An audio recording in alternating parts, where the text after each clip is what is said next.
Hello, welcome back to one of my La Liga weekend previews.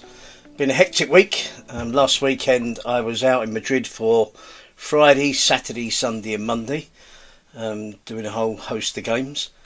Came back on Tuesday. I had the pleasure of doing Ipswich Town versus Stoke for Sky Sports on Wednesday evening, so turning my hand to something different.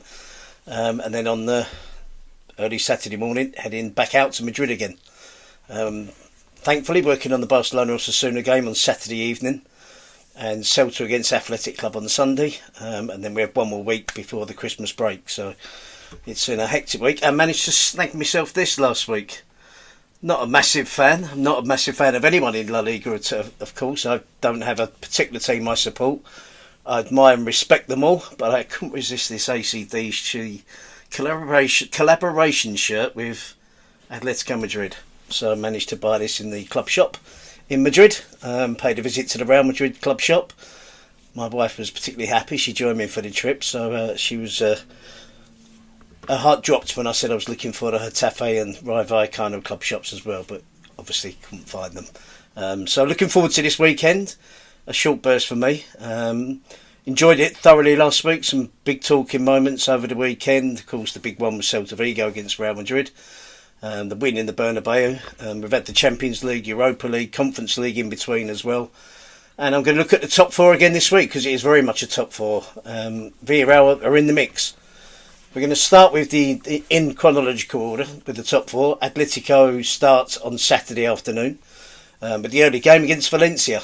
Atleti, good win in the week. PSV away from home 3-2 in the Champions League. They're in good shape in that league.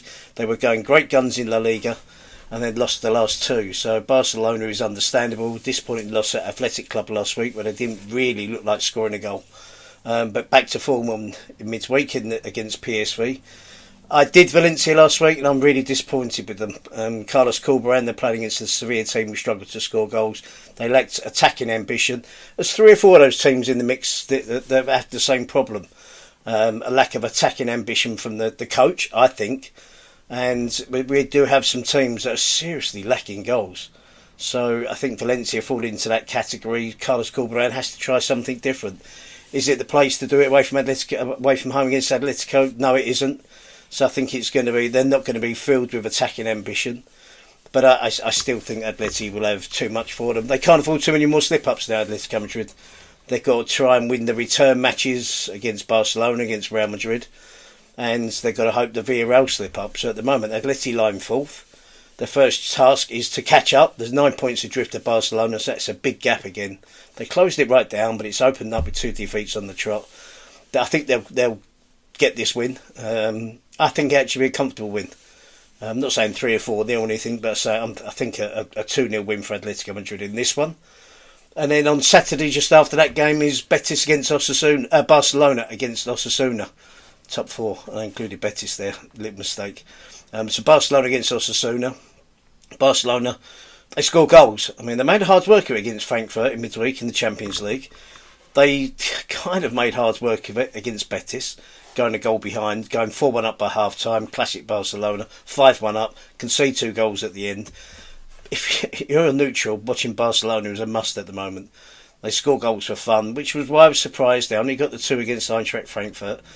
Big problem with Barcelona, when I say big problem, it's not stopping them winning games at the moment, but they keep going a goal behind. I don't expect that to happen in this game, but I didn't expect Alaves to go a goal up at the Camp Nou. So I think what I've found interesting in recent weeks is the options at number 10. Lamine Yamal played there against Betis last week. Rafinha played number 10 against Eintracht Frankfurt. He's a must to play in the team somewhere. His ability on the ball is undoubted. And I think we've all come to respect his ability without the ball to try and win the ball back. He instigates high pressure from Barcelona. It doesn't allow teams to play at the back so easy. It's just where does Hansi Flick find him best? I think what we're seeing recently, it's a toss-up who plays up front, Ferran Torres and Lewandowski. But I think the former Marcus Rashford has meant that Hansi Flick has he's toyed with it in the past, playing Rafinha as a 10.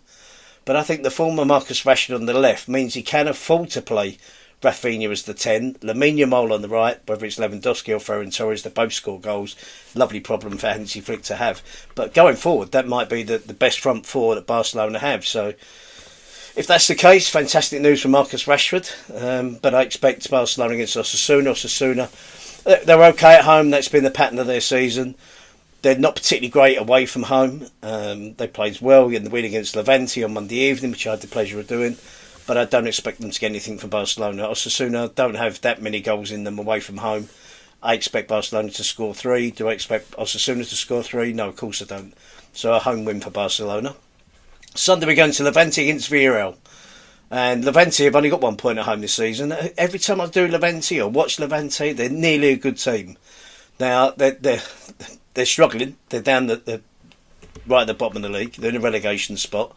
Changing their manager. That permanent appointment hasn't happened yet. Luis Garcia Plaza has been mentioned. I think that would be an obvious choice to take over, if I'm being honest. They face a Villarreal team who in La Liga are in cracking form. It's a real mystery why they've been so poor in the Champions League. Can't put my finger on it. Conceding 3 goals against Copenhagen midweek puts them out of the tournament. A last-minute winner from Copenhagen was a massive blow to Villarreal in terms of their Champions League hopes and the respect that they could be, get around Europe. I mean, they just 1 point is nowhere near good enough. But in La Liga, it's a totally different proposition. So they're playing really well, and I expect Villarreal to get the win in this one. So 3 of the top 4 I'm going for wins already. And the big one we all probably want to talk about is Xabi Alonso and Real Madrid. Going into this is a tough fixture away from home against Alaves. Real Madrid has struggled in recent weeks against teams that play out the back, play into midfield. There's a problem at Real Madrid with the makeup of the midfield. I don't see an identity yet in terms of whether it's a double pivot, a single pivot, it's a diamond, is it 2 in midfield, is it 3 in midfield?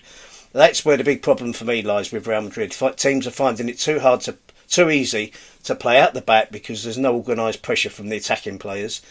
There isn't a lot of organised pressure from the midfield players, and teams are straight away into the heart of Real Madrid's defence. At times, Celta last week, you're looking at it's many times it was like 4 Celta Vigo players against 3 Real Madrid defenders. So that's where the issues lie for Real Madrid. And the other big issues this week are the amount of players missing. I mean, they've got a number of injuries, but they've also got Fran Garcia and Alvaro Carrera suspended for this one. Endrick suspended, of course. Glad to see him get some playing time midweek. Glad to see Rodrigo score a goal as well. I think he's a player that should be playing more. But David Alaba is still injured. Danny Carvajal, Trent Alexander-Arnold, Militao, Ferland Mendy, Camavinga, maybe Mbappe. Maybe Camavinga might be fit. They're talking about Victor Valdepeñas playing left back. He's a 19-year-old. Maybe Camavinga, if he's fit, he might play left back. So I think the defeat against Celta Vigo was catastrophic. That's why the pressure was piled on Xabi Alonso because of the recent draws against Rayo and Elche and Girona. The performance against Celta was terrible. But in the Champions League against Man City, I think there was an element of a little bit of sympathy. Courtois makes a mess up for the first goal. He never makes a mess up, so no one can really blame him. And you can't blame the manager for Courtois dropping one. Then Rudiger lost his mind, commits a foul, gives away the penalty. Then people can't say, well, we blame Xabi Alonso for that. And also there was a much better attitude from the Real Madrid players. It looked more like a Real Madrid performance. 8 players missing through injury, playing a better team in Manchester City. And I think there was an element at the end of, although the speculation was if they lose this, Xabi Alonso is going to get the sack.